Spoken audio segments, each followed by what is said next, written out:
Morning, everybody. Welcome to our video devotional today. Today, I want to tell you about a weird experience I had last week.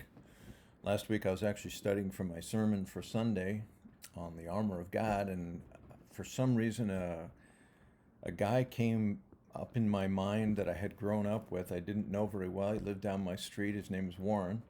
Um, I had gone to elementary school with him, middle school, first couple of years of high school before we moved from Long Island down to New Jersey.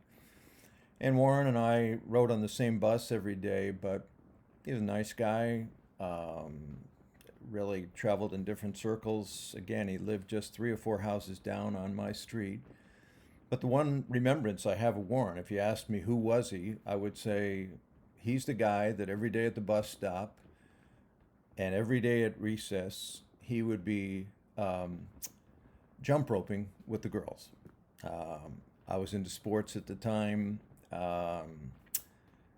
One thing I didn't do was jump rope with the girls. But that's what I remember about Warren. But for some reason, last week I'm studying, and all of a sudden he comes into my mind, and it was like this compelling thought. And if you're a person of faith, you would probably think, well, was obviously the Spirit of God prompting you. If you're not a person of faith, you'd probably say, well, you must have heard something that prompted. But I found myself in the middle of my sermon study, all of a sudden Googling this guy's name, and he has an unusual last name, begins with a G. So I'm looking up Warren, and I just Googled his name, threw it out there, and this guy with his name came up in my Google search up in New York area. And so I started reading about him a little bit. And I was shocked to find that this particular guy I was looking up had just died. And so I'm reading a little more, wondering if this could be the guy I knew. And I found out that he was one of the leading disc jockeys in the country for the gay community. He had a tremendous love of music.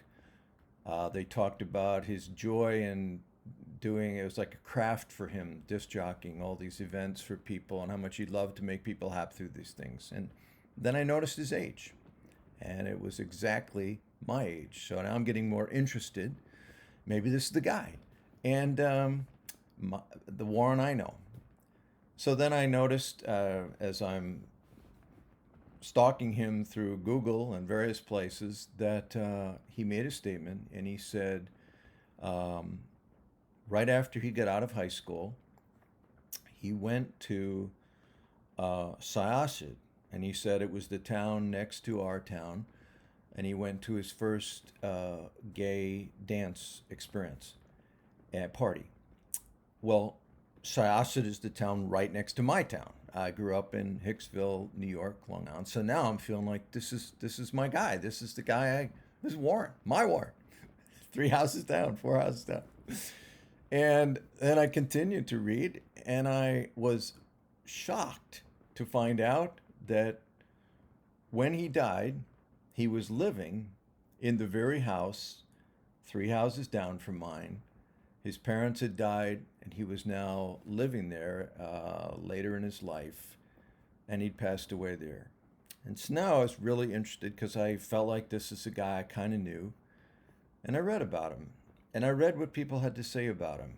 And I, who really don't remember anything about him except how little I could relate to him with his jump roping with the girls, I read how much people loved him. I read how kind he was. I read how loyal he was. I read how much he really did try to use his profession at bringing joy to people. And they were, honestly, they were amazing tributes. And I felt ashamed. To me, Warren was a guy who jumped rope with the girls, and there was not much more to him. Honestly, kind of an odd bird. But he was a beautiful man to many, many people, and I missed who he was. It made me think, and it made me wonder how Jesus would have viewed Warren if Jesus grew up in my house. I'm sure he would have delighted in Warren and seen beauty in him. I saw our differences. I missed seeing a person to be known and appreciated. It reminded me, that whole experience last week, it took me back to a similar mental processing I'd had a few years before that, when my cousin Paul died. We didn't know him very well. He was younger than I. We all lived on Long Island. And I just have snapshots of him as a kid. He was younger. He seemed like he was always in trouble. Um, I remember that he had a ferret that his family allowed in their little house to roam the basement. And the whole thing, the thought of this ferret, because he always wanted me to get down in the basement, I would never go down. It just creeped me out that this ferret was sort of roaming the basement. And as an adult, he struggled to make it, and he actually lived with his mom. My uncle died, so my aunt, Paul, lived with his aunt his entire adult life. Paul was killed suddenly 8 years ago in a motorcycle accident.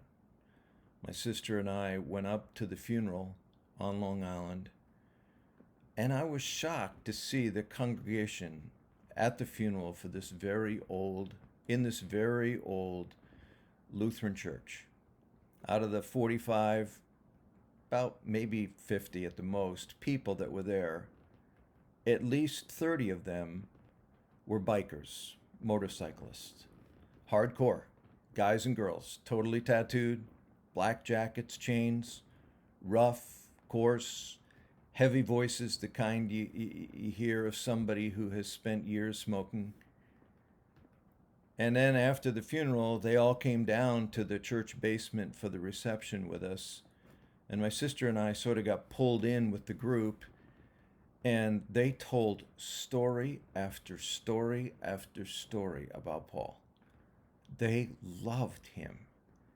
He never married, but he was literally everyone's trusted friend. I mean, everyone, guy, girl, didn't matter. I have a lump in my throat even remembering hearing those stories, because this was a lovely man among people that loved him because they felt loved by him. But I hadn't really seen Paul. He was the cousin with the crazy ferret who lived with his mom his whole adult life. But there was beauty that his biker community had seen and been deeply blessed by. Last week, in Googling Warren and being reminded of Paul, I was struck with how consistently I don't see people's beauty.